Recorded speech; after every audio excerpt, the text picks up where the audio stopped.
Today, I want to talk about standard rapport versus smart rapport. It's a term I came up with, about a year ago.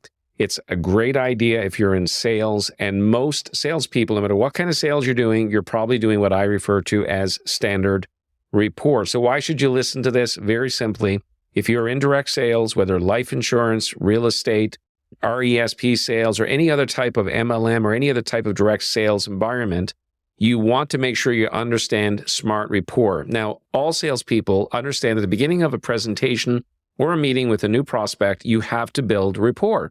It's a standard 101 principle in direct selling. If you don't build rapport, you have no basis to move forward. It's going to be an awkward presentation, and pretty much everybody does it. If you're in sales, you know that you have to say, hello, how are you? It's nice to meet you. What do you do for a living? All the standard questions we do at the beginning of a presentation, which, by the way, you have to do.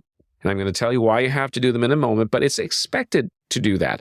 When you meet a prospect, they expect you to say hello. They expect you to smile. They expect you to ask them what they do for a living. They expect you to show interest in them. But that's what I refer to as standard rapport. Now, if you think of in a sale, you're at 0 when you go in. If you get to 10 on trust, then you get a sale. If you think minus 10, then they're hostile. Not only are they not going to close, they're probably going to file a complaint about you. That's the worst case scenario. So we go into a sale, we're meeting people for the first time, we don't know them, we're in direct sales, we know we have to build rapport. And if you do the standard rapport of saying, hello, how are you? What do you do for a living? What's the name of your children? General questions like that is standard rapport. If you do it, you do not earn a single ounce of credit. All it means is you are normal. You're just a normal person. They expect you to be normal. When you say, hello, how are you? What do you do for a living? Et cetera, they consider you to be normal, but you don't earn any trust. You don't move your sale in the right direction. You simply just are treated as normal. Now, if you don't do it, then it does have a detriment to you. So you'll go from 0 to -1, -2, -3, -4, -5. And in order to get up to 10, you got a lot of work to do in order just to get to 0, let alone getting to a sale. So standard rapport is important. It's something every direct salesperson knows that they have to do, but it's not enough to earn you trust. Now, here's the mistake. A lot of people think that because they did standard rapport, that they're automatically guaranteed that they've acquired some trust. All you've done is made yourself normal because people expect you to say hello. So you don't actually get any extra credit for just being normal. Now, smart rapport is different from standard rapport. Smart rapport is when you are going to ask a highly personal question that is not invasive. A highly personal question that is not invasive. So for example, when I say to someone, hi, how are you? It's nice to meet you. That's not invasive. And that is also not very highly personal. Their name is public information. What do you do for a living? That's sort of public information. There's nothing highly personal about that.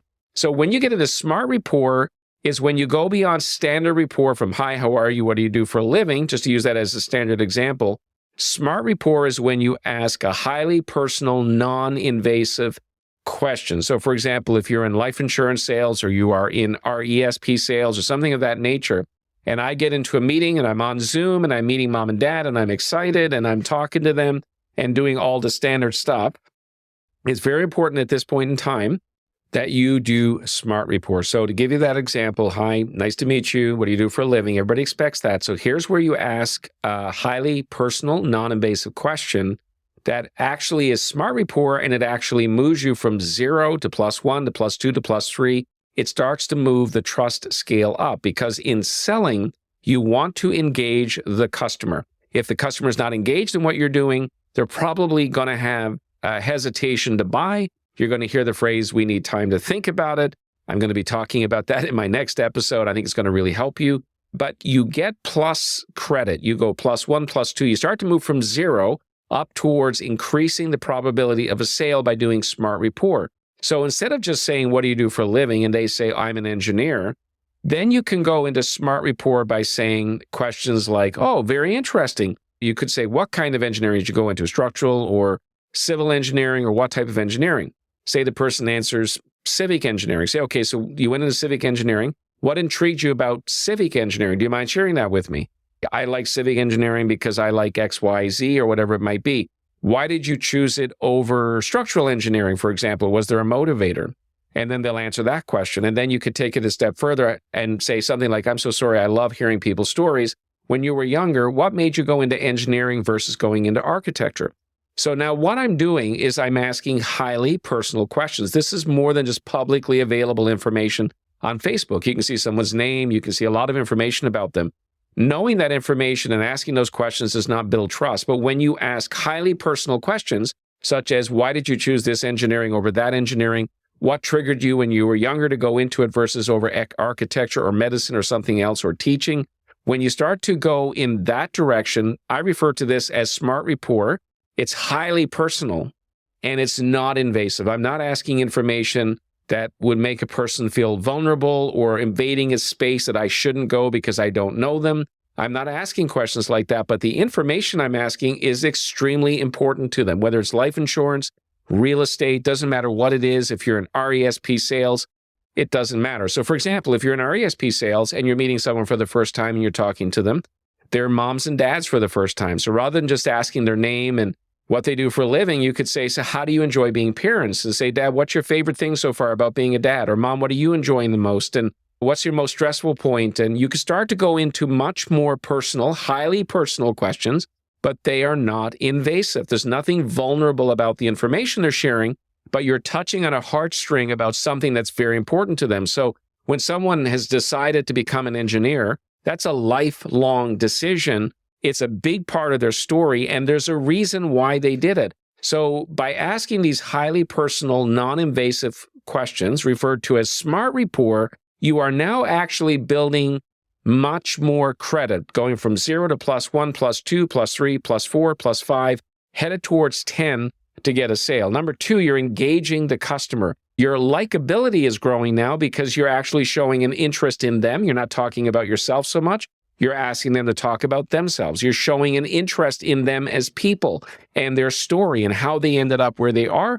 And all of that is super important.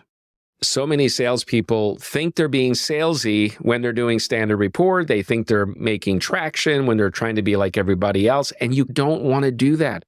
You want to sound different. You want to approach it differently.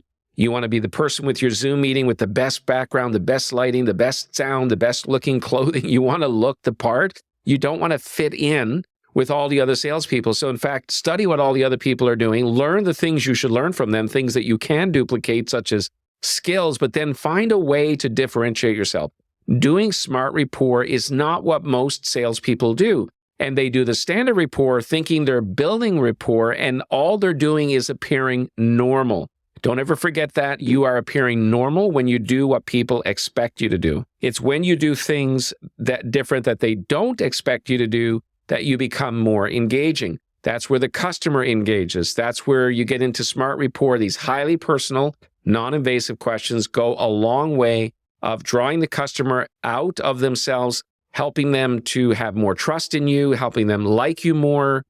And everything about your sale will become better when you do smart rapport. So don't be one of those salespeople who just does standard rapport, because all you've done is appear normal and you don't earn any credits for being normal. You don't go from 0 to +1, +2, and you don't lose ground by being normal. But by smart rapport, you do move the dial. You do move that customer in the direction to liking you and therefore wanting to make a sale. So don't make the mistake of just doing standard rapport. Do smart rapport, do more thought about how you should approach what you're doing before you meet the customer. Draft your questions and know what direction you're going to go in. You'll be better off for it. You'll make more sales. You'll have better meetings, and your close rate will definitely increase. People's careers are important to them. It's a big part of their life. Even if they don't enjoy their career, it's a big part of their life. It's what they do Monday to Friday in most cases, usually from 8 o'clock to 5 o'clock. Often, if they're professionals, after hours work that they're doing. It's their primary source of income. It supplies income for their families. It's really important. So whether they like it or not is a secondary issue that could actually become another question. Are you happy with your choice? Do you have any regrets? Would you do something differently? Questions are a gift from God, and we need to use questions to learn more about the people we're selling to. The more you ask them about themselves, you get them talking, the more information they share, the more they're opening up to you, the more they're liking you, the likability factor goes up, the trust factor goes up, They're becoming more engaged. They're becoming more talkative. They're feeling more comfortable. You are setting a foundation to close that sale. But if all you did was standard rapport, what everyone does, you're just like everybody else, and everyone expects you to do that. Smart rapport makes you different. It demarcates you. It sets you apart from other people, which is essential in any type of sales, is not to sound like everybody else. You don't want to fit in. This is one of those places where you want to demarcate yourself as much as possible and have the highest level sales competencies as possible. And this becomes crucial for success.